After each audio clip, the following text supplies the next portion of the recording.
You're tuned in to Shea Butter Me Radio, where we keep it all natural.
You're tuned in to Shea Butter Me Radio, where we keep it all natural.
Peace, family. Thank you for tuning in to Shea Butter Me Radio tonight. I have some information that I'm going to be sharing that I just got today, and it was a shock, not a shocker, but it just hit home, and I said I got to share this with my Royal Queens Wellness Center family and everybody else that I know. So I listen to a radio station that comes straight out of Jamaica. And the radio host, some of you might have heard of him or know of him, world-renowned activist for African liberation. He's a radio talk show host of The Cutting Edge coming out of Jamaica, and he's also a musician. Muda Baruka has been around for over 30 years on the set and on the scene, bringing us that cutting edge information and the reasoning and logics that we need to move forward and, you know, just elevate to a higher, our higher self. So listen to this information and share it with your families and take heed, because it's important. I'm going to start the show. It's actually a recording that I'm going to play. So once it gets started, that's that. So I'm starting it at a point where he was already talking about something, and it's leading into what we want to listen to. But just listen, you'll hear the information. And the cultural expression of Rastafari. So the reason why I talk about that is Changa Changa, the name Changa Changa. Because we didn't know about the Changa Changa Rasta, the dirty Rasta, the lax-head Rasta, the barefoot Rasta. We didn't know about that. The Ital Rasta. Some people afraid of Ital now. Yeah, they're afraid of Ital. Because them gone in them chunks. And when the wickedest to me, I come and say I cook some Ital. And when I'm looking at pure chunks, you have there. A vegetarian food that's not Ital. You have to separate Ital from vegetarian food, you know. Rastafari is unique in its language and its cultural expression. And it go against what the normal Jamaican would classify as normal. But we don't care, because we're still there. We're still there. And we're there and continue to be here.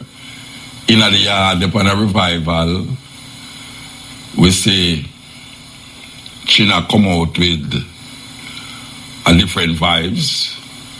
And we want to play this song here, Magma, in the yard. The white woman has been the only woman we have had an opportunity to study every day of our life. On television, in every magazine we ever picked up, in every newspaper, on every radio. She's been the only model we have had. And if we think that that's not important, then we need to, look at that again. We have studied that, and we have made up and came up with requirements that the white people have set for us for our man. And if he cannot come up to those requirements, then we have decided that he is impotent and unable to be our man because he's disqualified, because he does not qualify by the standards that the white people have set up.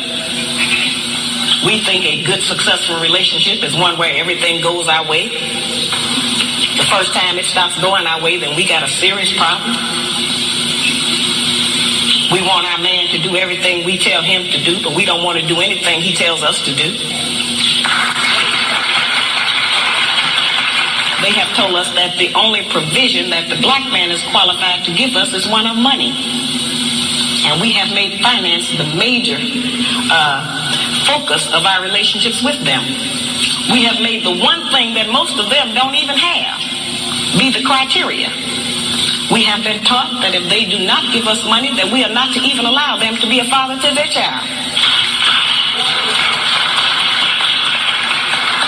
We have been taught that if he does not give us money, that he is not qualified to tell us what to do. We have been taught that if he does not give us money, that he doesn't have any rights in the home. It's whoever is making the money who has the rights. That's not our system. The black man provides more in a black home than just financial support. He provides direction, guidance, gratification, fulfillment, and discipline for our children. Fashion designer Coco Chanel once said a woman who cuts her hair is about to change her life. A new study out of the US suggests the pursuit of perfect hair could actually be impacting our health. Researchers looked at 18 hair products sold in the US and traditionally used by black women, like hair relaxers, hot oil treatments, anti-frizz or leave-in conditioners. Every product they looked at contained endocrine disrupting chemicals, or EDCs. That means they interfere familiar with the way our bodies produce hormones, and many of those products are actually banned in Europe. And what's of particular concern is how few of those compounds are listed as product ingredients, and that makes it difficult for users to know exactly what they're putting on their hair and scalp. Well, the study is published in the journal Environmental Research. Tola Okogu is a hair care blogger and author. She's with me. Her children's books explore the relationship between girls and their hair. And joining us from Boston, Massachusetts, is the study author, Dr. Jessica Helm, a scientist at the Silent Spring Institute. Jessica, I'm going to come to you first to talk about the health problems that you found black women tend to have more than other women in the US. There was something that stood out for you here.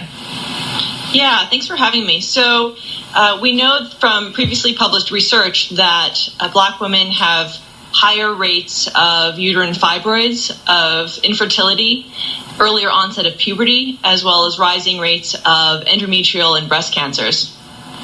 And did you find a link with the kind of chemicals that are in the hair products we talked about?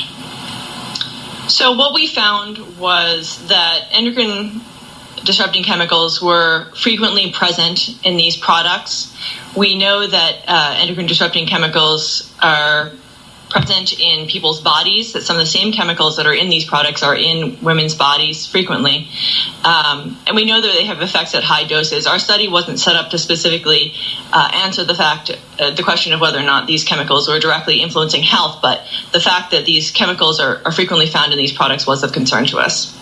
Let's pick up that concern with Tola, because I know you not only act as a hair care coach, you're aware of what's on the market now, yes. But you've been aware of, over years, the kind of products that have been used by black women to care for or tame, or however you want to put it, your hair. Yeah, with black hair, it naturally requires a lot more products than any other hair type because it's drier and it also requires more lubrication. So black women do tend to use a lot of products in one session, so they'll layer products.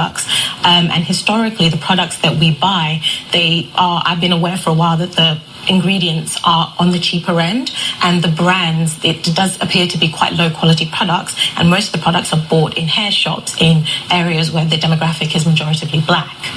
And a lot of products traditionally have come in from the States. Yes, they have.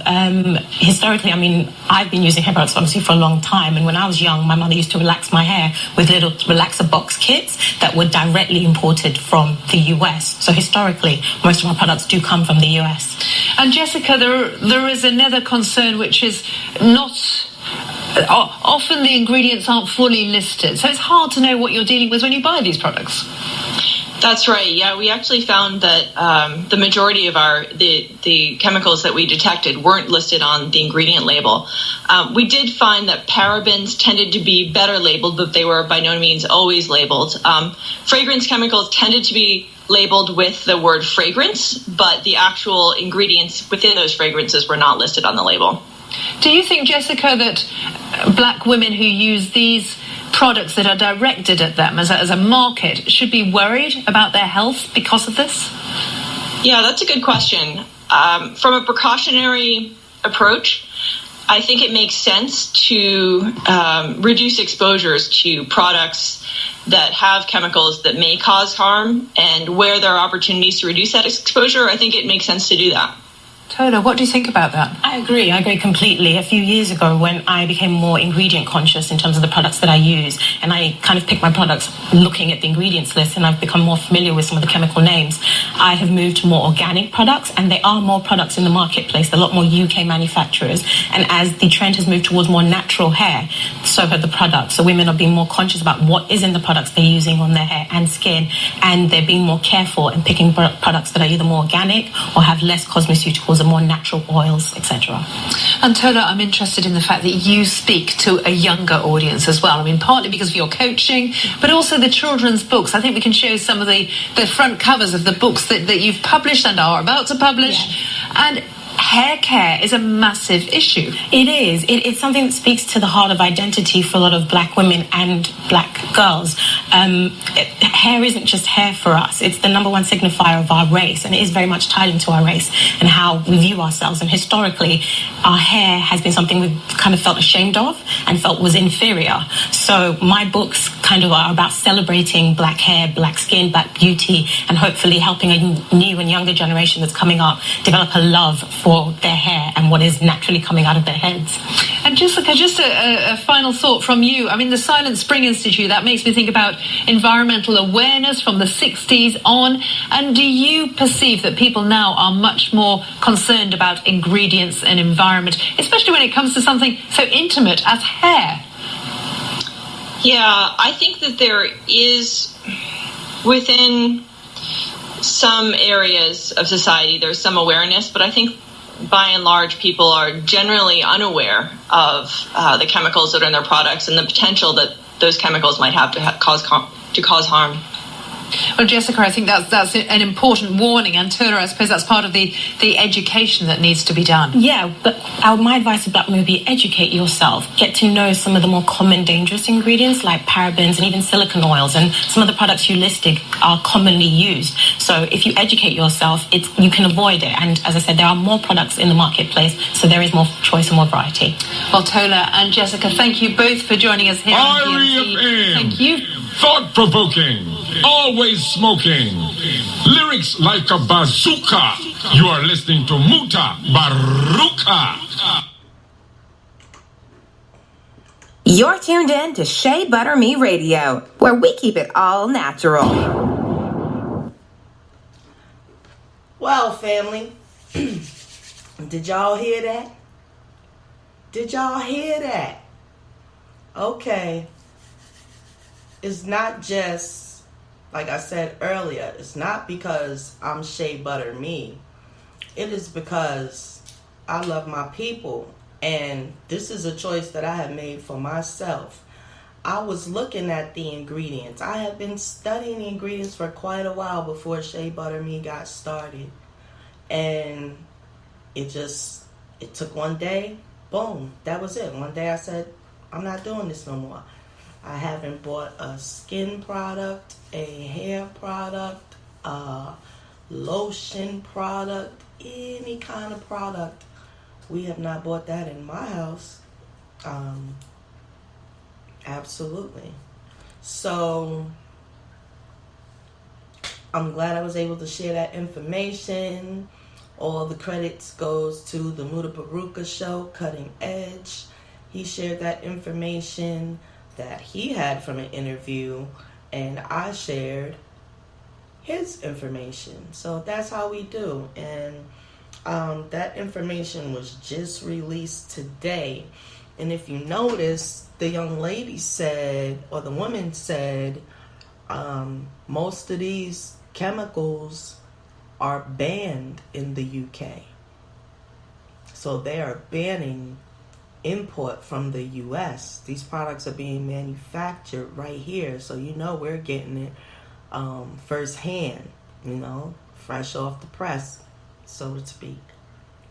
And so I just wanted to share that information tonight. It's been a long day. It's 10 minutes to 10, and I'm gonna get ready to retire, but I definitely wanted to keep my promise on sharing that information. You share it with your families. You heard the information about, causing fibroids. In the African American woman, fibroids is the fear, It's very prevalent, and, we just have to be more conscious. You heard the young lady say when she became more conscious of the ingredients and actually reading this, it's not just what we eat. It's also, your skin is an organ, and things get directly absorbed into your skin. So that is just as important, as your food intake. So, definitely ponder that, ponder some of the lifestyles where a person thinks that they are eating right and exercising and getting plenty of, sunlight, but you're putting trash directly into your skin, and then you're going outside in the sun and it's cooking you. That's exactly what's happening. So I'm going to end on that note, and I'll be back hopefully on this Sunday. We got so much work coming up. We got our Royal Queens workshop coming up here in Essex, Maryland at the Baltimore County Public Library. We hope to see you come out. We're on Eventbrite under the Royal Queens Women's Workshop. And the link is available on our Facebook page. Or you could email me and I could give you the information at Royal Queens Wellness Center at gmail.com. On that note, family, I'm going to say peace, blessings, Ashe, Uncle Josh, Seneb, Shem, Hotep. You know, stay up, because I'm going to keep on bringing the information that I get I'm going to keep bringing it to the people. Peace and love, and good night. You're tuned in to Shea Butter Me Radio, where we keep it all natural.